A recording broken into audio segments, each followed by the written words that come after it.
Oh yeah, the roly-poly Martins, the Melissa Harry Lacewell round the world in 80 days, Perry, whatever the hell, she found herself edged out.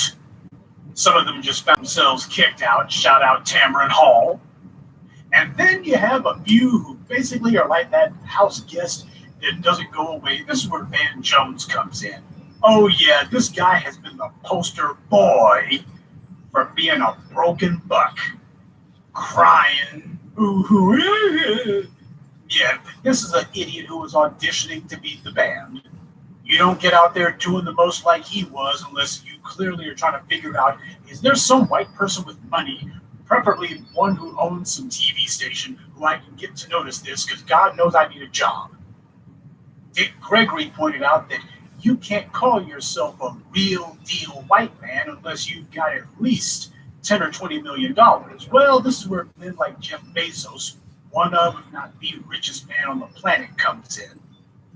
Because as I posted for you on Twitter, Jeff Bezos, out of the blue, decided that he was going to give Van Jones $100 million. And the way that Bezos put it was that Van Jones can do what he wants with it. Apparently, there's no strings attached. He just did it because Van Jones seems like such a nice guy. Now, if you actually believe that a man like Jeff Bezos, who happens to be one of, if not the richest man on the planet, this man who calculated how he was going to be taking over online retail, if you truly believe that he just got up one morning and decided, hey, who's this crying, bald-head black fool here on CNN? We have to look at him. Van Jones or something? If you think that he just woke up and decided to give this guy $100 million, you're a damn fool. You see, the bad guys figured out a long time ago that you have tangible benefits and then you got psychic benefits. Now, if you got people who you've given a requisite amount of tangible benefits to, you can, especially if you've stratified the society by race, and you have an underclass who you're trying to make sure to stay at the bottom of the socioeconomic ladder permanently, well, at a certain point, you don't have to be giving out all these tangible benefits. You just have to make sure that the people who are supposed to be part of the dominant society, just make sure that they don't lose what little they're going to have. And that's enough for them. After that, all you got to do is tell them that they're superior because they're white. Make sure that every TV show is a nonstop glorification of whiteness and white people. And those psychic benefits will be enough for them. But for the bootlicks, for these step and fetch clowns, who for them being part of the dominant society is so close they can taste it.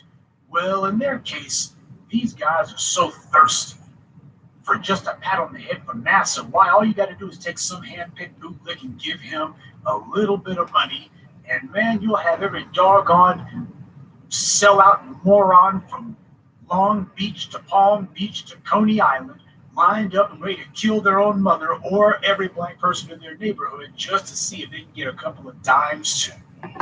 This is how it is for these bootlicks you see on TV. They're not selling black folks out for a big come up. And you, by the way, you know, if Van Jones of all people, who is one of these empty talking heads on cable TV, you know the kind of money that he got. Simone Mamie Sanders, she's got to be in the basement of the White House or whatever broom closet they're hiding her in, sitting there going, man, did I choose the wrong track? I should have stayed on cable TV. You know she's got to be green, blue, and yellow polka dots with envy. You know that she is. She's got to be. Oh, yeah, and somewhere the Jamila LePukes and the Amber Phillips and other assorted garbage. These clowns are all sitting around going, where did we go wrong? We didn't kiss enough butt. But just seeing one of these clowns win the bootlick lottery, now what's going to happen is this is going to cement and guarantee that you're going to have a nonstop flood of these other clowns and sellouts lined up, waiting to see what they got to do, how much behind they got to kiss in order to see if they can get that kind of a check for themselves. They're not going to. The one Negro at a time rule is in full effect. And as I also told you guys before, it's all over. And you ain't got to be a freaking a great Swami to figure this one out. Before it's all over, when white supremacy gives some bootleg that kind of money, they already know how they're going to take it from them. So as surely as night follows day, Van Jones is going to eventually wind up getting indicted for something on having to do with sex. Some white woman's going to come out of the work and accuse him of something. Or better yet, some black woman, light-skinned, probably an immigrant, who's going to be doing that, or he's going to wind up getting sued or what have you. They're going to go ahead and Bill Cosby him before it's all over, and you'll have his white colleagues doing the we should have known that nigger. We had no idea he was. Oh, you can't even mention his name anymore. Oh yeah, the memes when that happens, when that day comes when he gets indicted or sued, because that's what the setup is. The meme of him crying, oh, you'll be seeing that 24/7. But I digress, though. You see, after Obama was in the waning months of his second term, the white media started yanking all of them Negroes off TV, and at that point, you basically had Jackass Reed and Don Lemonade, and they were pretty much the only sanctioned Negroes left. But now what you've seen in the last 6 months, all of a sudden, especially as the black grassroots started getting on code and started getting mobilized, you started seeing the white media announcing that idiots like Bakari Sellout and April, I don't want to report the story, I want to be the story, Ryan, and a couple other clowns you never heard of. All of a sudden, CNN was talking about how they were going to give these guys a show. By the way, whatever became of that. But in the last 6 months, ever since the black grassroots been shaking things up, here we see Jason Johnson, whose mother happens to work with the FBI and the police, but I'm sure that has no bearing on him. I'm sure that he's also not an undercover informant. NBC's had him on a little more than usual. Jonathan putting on his cape heart. This goofball, they gave him Joy Reid's old slot. Oh yeah, a few extra Negroes. You got Tiffany Crisscross, who apparently is cross with me for some damn reason. Oh yeah, the white media, all of a sudden, they're giving these clowns shows again. They're trying to up the visibility of the bootlicks in particular. Now, why would they be doing that? The reason for that happens to be this is to try to create what they hope is going to be a center of gravity outside of the black media. Oh yeah, we're going to be putting these bootlicks up here. We're going to be putting these clowns on, and they're going to kind of sort of talk the way that these black folks online do. And we're hoping that if we give these guys airtime and make them prominent, make sure that the Facebook and YouTube algorithms are pushing these guys in everybody's faces. Hopefully over time, more and more black folks will be listening to Joy Reid, telling you what you need to do. And of course, making sure that before it's all over, we start going to the, well, everybody's concerns are equally valid and equally important. And all of that B1 talk hopefully will get submerged under the sea of sycophants and rhetoric. Because what they're banking on is that black folks will fall for whatever shiny object the white media puts in front of them. But it ain't happening. So now what happens is we get this doggone stunt with Van Jones, of all people, which has already been largely forgotten. And of course, Lamont, you big dummy Hill, with this so-called black news channel. And I already explained to you what the hell that little fraud is about. Yeah, you got the white powers that be. All of a sudden, they're doing stuff that they weren't even doing during the Obama years. Gee, whatever happened to black people are only the third largest ethnic group in the country, and all of this black folks are marginalized. The white media is trying to make it clear that black people's concerns aren't really front page stuff anymore. We're going to be dealing with Hispanics now because it's the numbers you see. Yeah, whatever happened to that? Now all of a sudden they're trying to be pushing black folks who are towing the white media line.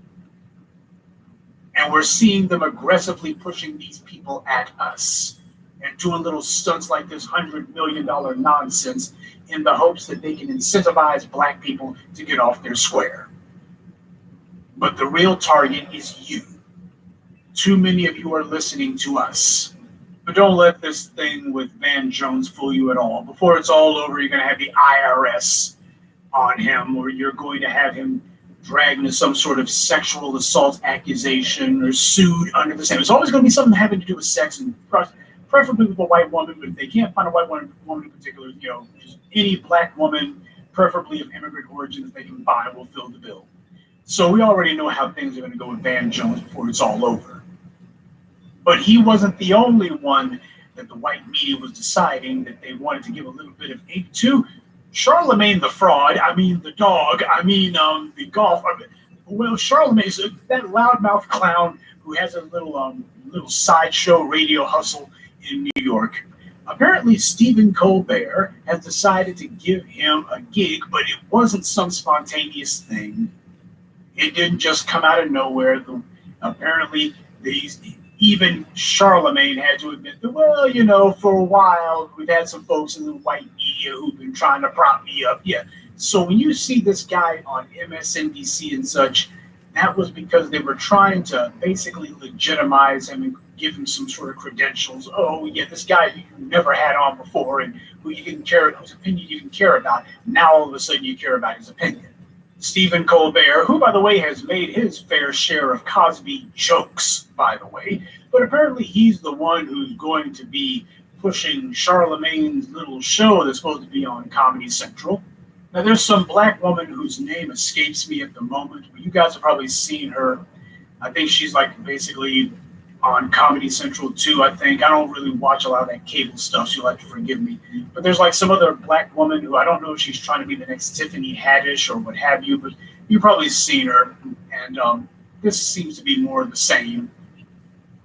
According to CNN, Charlamagne's little show is supposed to make good on his promise to bring more diversity to media. You listen to the crap that comes out of Charlamagne's mouth, it sounds like the same garbage that you get from every white liberal on TV. How the hell is that more diverse? He's going to be calling his show The God's Honest Truth. Well, hell, that's 3 lies for the price of 1. You ain't no God, you ain't honest, it ain't a damn thing you said the truth. And just in case you doubt me, keep in mind, the show is going to revolve around Charlamagne's culturally fluent take on social issues. Culturally fluent. That sounds, for some strange reason, talking about Charlamagne, it sounds an awful lot like sexually fluid. This is somebody who's sexually flexible, mind you. We don't want to be too intractable on those things. We got to be flexible, after all. He's going to have sketches, interviews, and social experiments. Well, we can already tell that they're all going to be failures. According to the press announcement, the show is described as redemptively comedic. What the hell is that supposed to even mean? Refreshingly unfiltered. Yeah, which is why he's going to sound just like Issa Rae, and he's going to sound like every other fool you've seen on TV, on cable. What, you think Stephen Colbert's putting him on because this guy's going to be radically different? Hell no, he's going to be towing the line. He's going to sound exactly like the crap that he was doing on his little radio show. Oh, but he also throws in unapologetically black. Gee, I wonder where he got that phrase from. Why has he got to say unapologetically black? Because the black media are the ones who made sure that phrase is in the front of black folks' minds. So here these clowns are trying to figure out if they can imitate our verbiage, if they can swing on the coattails of the language that we have brought to prominence, then apparently that's going to give them legitimacy in the eyes of the grassroots, and it won't. Oh, his show is going to be with nothing off limits good. In that case, then I wonder if the anti-black racism in the LGBTQ community, I wonder if that's going to be a frequent subject of his little sideshow. I wonder how many comedy skits going to have about that. Hey, how about the anti-black racism from all of these white feminists? Hell, you might want to have a thing or two to say about Maria Taylor losing her job at ESPN because Rachel Nichols, who, by the way, is still with ESPN, well, she had something to say about diversity at ESPN, and, well, all of a sudden, the good folks at ESPN, owned by Disney, they tell Maria Taylor, well, we're not going to be meeting your terms to extend your contract. Basically, whatever she said, they were going to say no to. But considering the fact that Charlamagne the fraud, Charlamagne the hog, Charlamagne the whatever, considering the fact that he has no problem getting all chummy with white supremacists like Tommy Lauren, I think it's safe to say that if you're talking about the racism that comes from white women in particular, well, Charlamagne ain't going to have too much to say about that. Oh, he'll be treating it as isolated incidents. Oh, he'll throw out a Karen. He'll mention the word Karen here and there, but, well, let's be honest.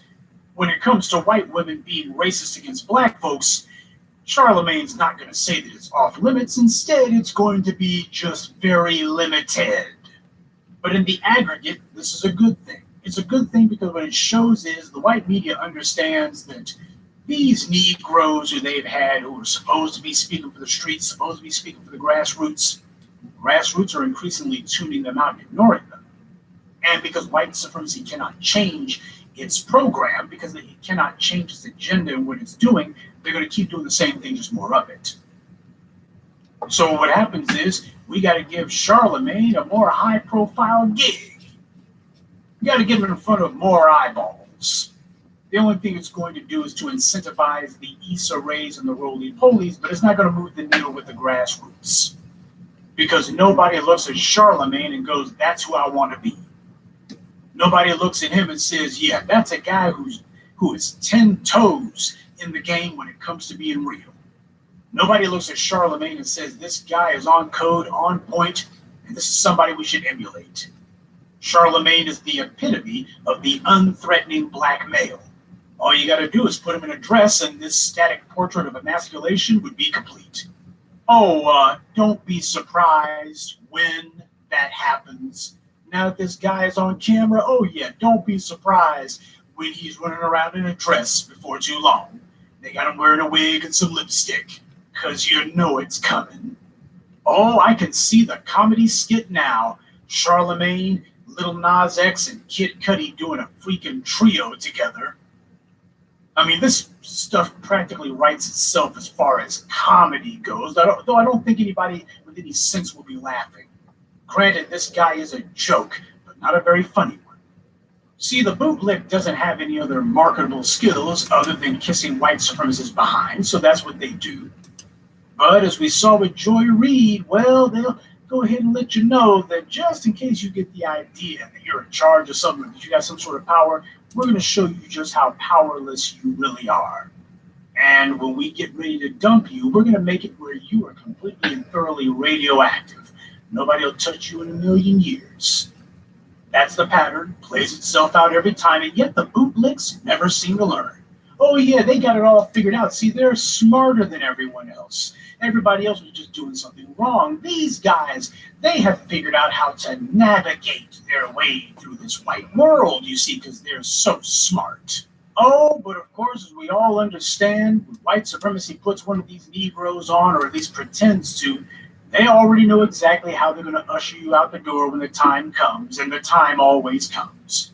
In the case of Charlamagne, before it's all over, that old rape charge, that's going to be coming back. That skeleton's going to come dancing out of the closet. Yeah, the white feminists ain't saying anything because they are propped up by a bunch of white males who tell them who to go after and who not to. They're already setting up the frame now for the usual way that they go after a black man. You got to build him up and let the public know who he is, because most of the time, 90% of the public doesn't even know who the guy is. Nobody gave a damn about O.J. Simpson by the 90s. But you got to go ahead and build it up and prop it up and hype it up, because we want people to understand this nigger here. He's a super nigger. He's the biggest thing since bread came in a bag. Everybody knows that it's more or less not really true, but it's a matter of we got to hype this guy up. You don't have King Kong climb inside of a building, so we got a black man who seems to have actually surpassed white people in a particular field. And so what we're going to do is we're going to build him up as being just the biggest ever, even though none of these guys ever is. Because that's how you signal to the dominant society, this is the trophy we're going to put on our wall. He's not just some insignificant Negro you never heard of. Why, he's the biggest football player who's ever lived. Why, he is the most successful comedian who's ever lived. Why, he's the king of pop. Okay, well, the one with Michael Jackson, that is valid. But in the case of Charlamagne the fraud, I mean, they're calling him hip-hop radio's biggest voice. That's a hell of a stretch there, don't you think? But with the white media, especially when it comes time to set some black man up for the inevitable whammy, there's no exaggeration that's too ludicrous for them to say. I mean, after all, who's going to check them? Joy Reid, Rachel Maddow, Don Lemonade. You mean the other clowns who the white media's got on strings? Of course not. So you can go ahead and say anything you want about Charlamagne. You can call him the biggest thing in music, the biggest thing in radio, hip-hop's radio's biggest voice. This is how they start. We got to make sure people understand that this is a big black whale that we're hunting here. He's not some little minnow. So when we take him down, why, this is going to be a significant. This is how much damage we're going to be doing against black people by holding this guy up as a symbol of, see, this prominent Negro over here. He was just so big and so powerful and so significant, and we crushed him like he was nothing. Outside of select portions of Brooklyn and the Bronx, if you were asking black folks about who's the biggest voice in hip-hop, especially on the radio, man, Charlamagne wouldn't crack the top 10. But before it's all over, they're going to be doing him just like R. Kelly. Don't know if he's going to be in front of Gail Skank or not. It's anyone's guess on that one. But the thing is, when Charlamagne was a young man, you had in 2001 an alleged sexual assault. And the story basically was told third hand by a friend of the alleged victim. But that's not the worst part. The worst part was, even though there was no actual evidence of anything happening other than an accusation, what they're going to try to say is that, well, the female in particular claims that Charlamagne violated her when she was 15. Now, the female's friend claimed that apparently they had been given a drink that tasted like soda, and apparently it was they were knocked out. And when they came to, there was some man trying to kiss them, and the friend says that the other woman who had accused Charlamagne that she was naked and crying in the next room and said she had been raped. And this led to Charlamagne being arrested and eventually pleading guilty to contributing to the delinquency of a minor. Now, the thing is, of course, we're talking about freaking South Carolina here, which, by the way, is the same place that Stephen Colbert is from, ironically enough. So, a place like that, you better believe a black man understands that the chips are stacked against him.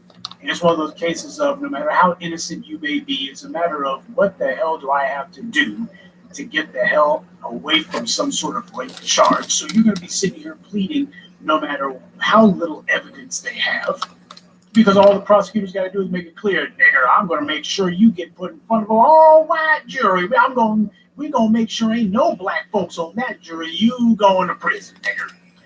So that being the case, the prosecutor already knows they don't have to have a case. Just the threat of an all-white jury is going to be enough to get a lot of black men in particular to say, you know what, I don't even want to roll the dice on that one. But stop me if you've heard that one before. Black man accused, a prominent, well-known black man accused of violating a teenage girl. Yeah, you better believe before it's all over, they're going to be comparing Charlamagne to freaking R. Kelly.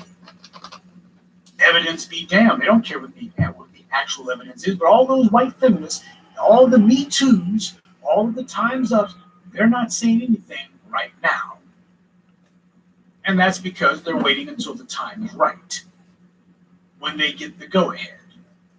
And just in case you think, well, what are the chances of that? Keep in mind, Charlamagne had a plea deal. He pled guilty to some charge, and according to the county solicitor in Berkeley, they said that, well, they're going to be honoring Charlamagne's plea deal and that they can't reopen the case. Now, when's the last time we heard something like that? Sound like Bill Cosby? Is any of this sounding familiar? See, they showed you with Bill Cosby, they don't give a damn. If they decide that this is a nigger who we think we can lynch in the courtroom, then all of a sudden, well, you know, this is different. Your plea deal be damned. Oh, yeah, Charlamagne's probably going to find himself in the same position as Bill Cosby. And it's triple ironic because Charlamagne actually had stuck up, at least rhetorically. He would occasionally say, well, you know, the stuff about Cosby, it's all hearsay. It wasn't hearsay, it was largely lies. They didn't have much in the way of people saying, well, I heard from somebody else. No, it was largely just stuff getting made up.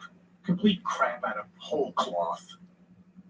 Oh, but next thing you know, about 6 or 7 months after Charlamagne decided that he was going to stick up for Cosby, or at least that he wasn't going to throw Cosby under the bus, well, apparently some of the white media folk got a hold of him and told him, you better stop that. Well, Charlamagne said, deposition was in. The deposition.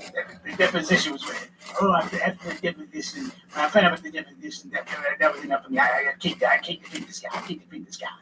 Charlamagne didn't have anything to say about Bill Cosby's rights being grossly, blatantly, horrifyingly violated.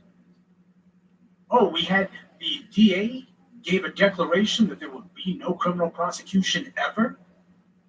Well, hell, in that case, then Charlamagne's thinking to himself, well, they wouldn't do that to me while we got it in writing. So the hell what?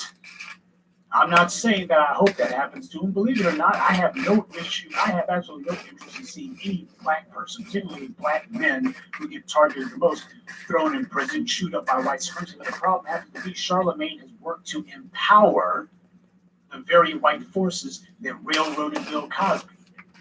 And as we all ought to know by now, when you decide that you're going to play the fool for white supremacy, they always crush you. When it comes time, and the time always comes, they're going to deal with you too. That's the problem with being a tool for white supremacy. In the end, white supremacy always breaks its tools. That's just a guilty pleasure for these racists. They love that mess. Oh, so-and-so, he climbed, this nigger over here, he climbed to the top of the music world, to the top of the entertainment world, and then look at how he crashed down. Look at how we took him down. It's a demonstration of their power. That's what it is to them. That's the part that they get off on. Oh, yeah, this guy, he had an impeccable reputation. Yeah, the stuff we're saying about him are lies, but we can create reality out of whole cloth. If we say it, that makes it true. Oh, sure, it's illegal. We made it up. There's no evidence to support it. In fact, we contradict ourselves on every single word. But if we say it, people will go along with it, even when they know that all evidence is to the contrary. People don't think when the white media begins talking. They